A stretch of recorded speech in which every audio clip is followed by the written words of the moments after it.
Hello guys! Yan. For today's video, yan, unboxing natin yung inverter namin ng water pump. Yan, yung sabi sa inyo na nag-ano kami, nag-harvest kami sa wifi para lang dun sa water pump pambayad namin. At saka, eto na siya. Let's go! Ang laki ng box. Inuna siyang deliver dito kasi ang bigat siya. Sinakay lang siya sa tawag niyan. Sila, motor. Naka-motor lang yung ano, flash rider na nagano ito nagsakay. Inuna siyang ibaba kasi ang bigat-bigat. Timax Japan. Yan, unboxing natin siya para tutok din pag may pasira, may solid agad natin. Pero sana wala nang aberya. Kasi ang hirap magsauli. Hindi ko pa alam saan pwedeng sauli ito. Yung Dymax, laki pala niya. Yung W20 yun. Mas laki yung W30. DC nga tayo? Okay, gasolin din. Gasolin din? Dalawang klase siya eh. WP, yun yung 2x2.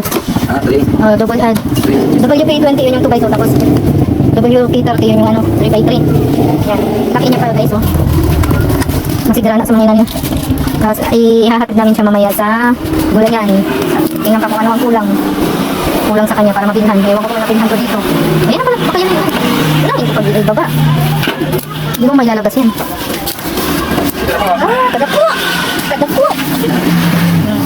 Lagyan daw muna siya ng oil at saka gas bago siya pantarin. Malamang, hindi naman daw pag walang oil at gas.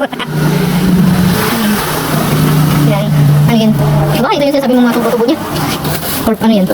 Meron. Ayun, hindi ka mahirapan. So, hose na lang ang kulang. Dilos na hose. Pwede ba may light tatong makalit? Saan? Tatong, sa main drip ba? Ano? Sa mga kulay mo? May makalit ka to. Ikaw na lang sa bayan. Pasimbol na lang po sa ila. Kasi ito mga sila. Tapos gas. Ha? Yan, yun yung mga accessories niya. Ano yun lang, hindi lang kami assemble. Wala ba yan, no? Ano? Biyari lang.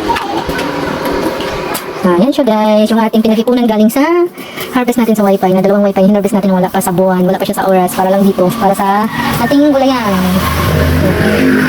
Mag-work siya.